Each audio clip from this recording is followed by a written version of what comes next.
कोविड-19 के लगातार बढ़ते मामलों के बीच क्षेत्र में नियमों की अनदेखी कर दिहाड़ी मजदूरों को दोबारा गुजरात वापस ले जाने सोमवार को गुजरात की 2 बसें मीडिया की सजगता से पकड़ में आ गई, जहां पर 36 सीटर बसों में 50 से अधिक यात्रियों को गुजरात ले जाने की तैयारी चल रही थी। जानकारी के अनुसार सोमवार की सुबह नगर के इतवारी बाजार स्थित कांवड़ भाटा परिसर व नया बस स्टैंड में क्षेत्र के दिहाड़ी मजदूरों को वापस गुजरात भेजने की तैयारी में दिहाड़ी मजदूरों की दलाली करने वाले ठेकेदार व गुजरात से पहुंचे दलाल भी सक्रिय थे। मजदूरों को ले जाने गुजरात की 2 बसें क्रमशः GJ14W0335 व GJ14W0388 लग गई थी और इन बसों में महिला पुरुष श्रमिकों के साथ दुधमुहे व मासूम बच्चे गुजरात ले जाए जा रहे थे। इसी दौरान तकरीबन सुबह 10 बजे मुक्तांजल एक्सप्रेस के वाहन चालक रंजीत सहारे ने इतवारी बाजार में गुजरात की बस में मजदूरों को ले जाते देखा और इसकी शिकायत मीडिया कर्मियों को दी। मामले की जानकारी मिलने के बाद TV1 इंडिया न्यूज के मीडिया कर्मी मौके पर पहुंचे और श्रमिकों को ले जाने की परमिशन संबंधी दस्तावेज देखे, जिसमें दलालों ने कूटरचना कर गुजरात सरकार से 36 पुरुष मजदूरों की यह कहकर परमिशन ली थी कि सूरत के रहने वाले मजदूर छत्तीसगढ़ में फंस गए हैं और इन्हें वापस लाना है, लेकिन यहाँ कहानी उल्टी थी। ठेकेदार दलालों की साठगांठ अंचल के गरीब व मजलूम दिहाड़ी मजदूरों को छल कपट फरेब कर फिर से गुजरात ले जाने की तैयारी कर रहे थे। मामले की जानकारी SDM निष्ठा पांडे तिवारी व SDOP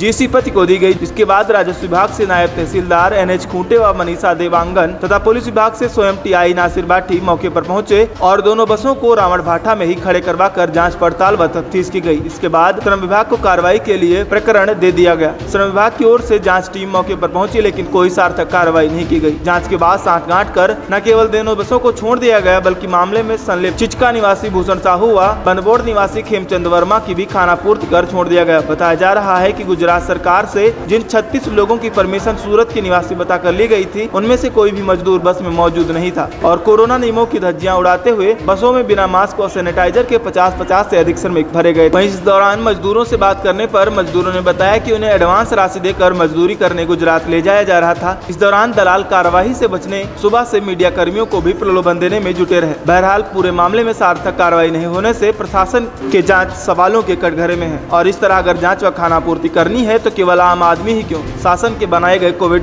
के नियमों का पालन करें। वहीं जानकारी मिल रही है कि प्रशासन के कहने पर ही चिचका निवासी ठेकेदार के घर पर दोनों बसों को रोका गया है, चूँकि लाखों का किराया कर दोनों बसों को गुजरात से छत्तीसगढ़ लाया गया है। विश्वस्त सूत्रों से मिली जानकारी के अनुसार बसों को रातों रात साठगांठ कर लंबा लेन देन कर रवाना कर दिया गया, जिसकी भनक लेबर ऑफिसर को भी नहीं है। उक्त बस बिना मजदूर गई है या फिर मजदूरों से भरकर। TV1 इंडिया न्यूज के लिए नितिन कुमार भांडेकर की रिपोर्ट, खैरागढ़, छत्तीसगढ़।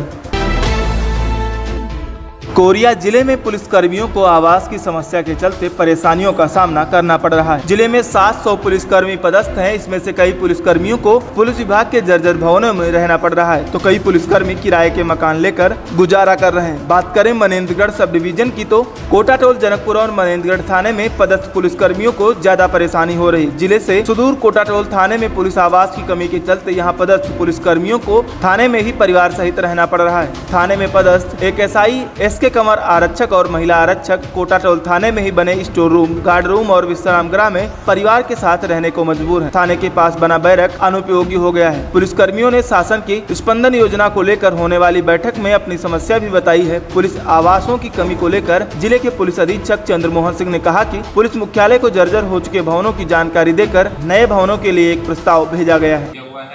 रही बात आवास की, तो आवास के लिए PSQ में प्रतिवेदन भेजा गया है, जिसमें मनेन्द्रगढ़ सब डिवीजन में कोटाटोल थाना, जनकपुर थाना और ये अपना मनेन्द्रगढ़ कोतवाली, इसका प्रतिवेदन भेजा हुआ है। इसी प्रकार हर सब डिवीजन से सभी थानों में जहां भी भवनों की आवश्यकता है या फिर भवन जर्जर स्थिति में है तो उनके मेंटेनेंस के लिए, रिन्यूअल के लिए प्रस्ताव भेजा गया है और मुझे उम्मीद है जैसे ही ये हमें सैंक्शन हो जाता है तत्काल कार्रवाई करवाते हुए इसमें प्रोग्रेस जरूर दिखाई देगी।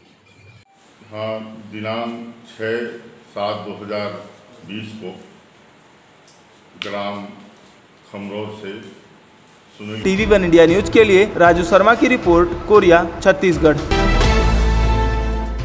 बहुप्रतीक्षित Chirmiri Nagpur halt new rail line विस्तारीकरण परियोजना को लेकर दक्षिण पूर्व मध्य रेलवे सलाहकार समिति के पूर्व सदस्य विजय प्रकाश पटेल ने एक अलग अंदाज में घंटानाद शुरू कर दिया। मनेंद्रगढ़ के गांधी चौक में परियोजना को लेकर सीएम भूपेश बघेल की फोटो लगी एक फ्लैक्स लगाकर विजय पटेल ने मंगलवार से अपना प्रदर्शन शुरू कर दिया। उन्होंने मुख्यमंत्री भूपेश बघेल से बहुप्रतीक्षित परियोजना को लेकर छत्तीसगढ़ के हिस्से की 50% राशि अविलंब जारी कर कार्य प्रारंभ कराने की मांग की। आपको बता दें कि केंद्र सरकार से 243 करोड़ की इस परियोजना में अपने हिस्से के 50% राशि 120 करोड़ 50 लाख रुपए 10 महीने पहले जारी कर दिए गए थे। Chirmiri Nagpur halt new rail line परियोजना का काम अब तक शुरू नहीं हो पाया है। रेलवे सलाहकार समिति के पूर्व सदस्य विजय प्रकाश पटेल ने इस ओर छत्तीसगढ़ के सीएम का ध्यान दिलाने प्रतिदिन शाम 5 बजे 5 मिनट तक घंटानाद करने का निर्णय लिया है। हमको माननीय मुख्यमंत्री जी के उनके विकास कार्यों से बहुत ज़्यादा उम्मीदें हैं। उन्होंने जितना काम उन्होंने किया और कर रहे हैं, ये हम सबके लिए गौरव का विषय है। इस क्षेत्र के लिए भी वो सोचते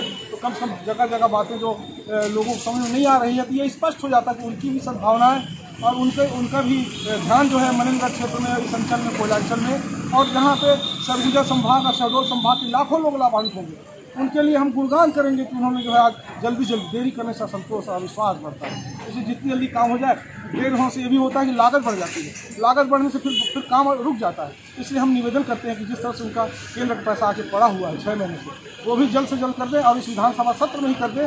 पिछले बार भी विधानसभा में हमने उम्मीद लगा रखी थी, और अगर ऐसा हो जाए कि विधानसभा में घोषित कर दें तो ये चीज क्षेत्र की जनता सदैव उनकी ऋणी और आभारी रहेगी, और हम तो हमेशा जीवन भर के इस क्षेत्र TV1 इंडिया न्यूज के लिए राजू शर्मा की रिपोर्ट, कोरिया, छत्तीसगढ़।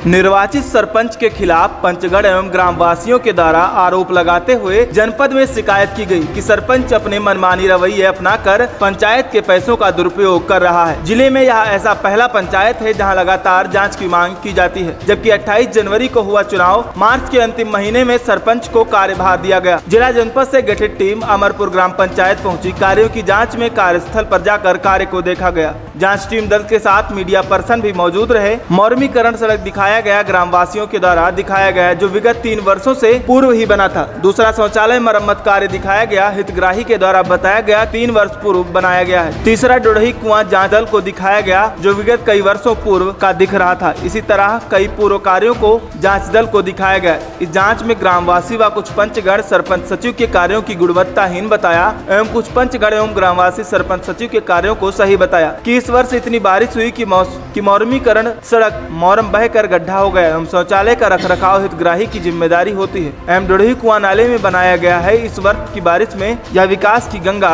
में बह गया। उचित मूल्य राशन की दुकान छत मरम्मत का पैसा आहरण किया गया है। सरपंच सचिव के द्वारा इस आरोप में सरपंच सचिव ने बताया कि मरम्मत कार्य राशन दुकान का चल रहा है। ग्रामवासियों का कहना है पहले पैसा आहरण क्यों किया गया। सरपंच सचिव ने बताया कि एस्टीमेट बनाकर आहरण किया गया है, सामग्री खरीदने में पैसा देना पड़ता है। जाँच दल टीम से संवाददाता TV1 इंडिया न्यूज के अजीम अंसारी ने पूछताछ की कि जांच में क्या अवगुणता पाई गई, तो जांच दल की टीम के अधिकारी ने बताया जो पत्रकार मीडिया देख रहे हैं वही हमें भी समझ में आ रहा है। यहाँ दोषपूर्ण भाव ज्यादा दिखता है। कार्य एवं गांव का विकास यहाँ के लोगों को पसंद नहीं। यही कारण है कि पिछले पंचवर्ती में 6 सरपंच बदले गए। अभी 4 माह हुए हैं, निर्वाचित सरपंच पर भी आरोप लगने शुरू हो गए। बाकी जाँच टीम निर्णय रिपोर्ट अपने उच्च अधिकारियों को देगी, अभी बताना उचित नहीं होगा। TV1 इंडिया न्यूज के लिए अजीम अंसारी की रिपोर्ट, बैकुंठपुर, कोरिया, छत्तीसगढ़।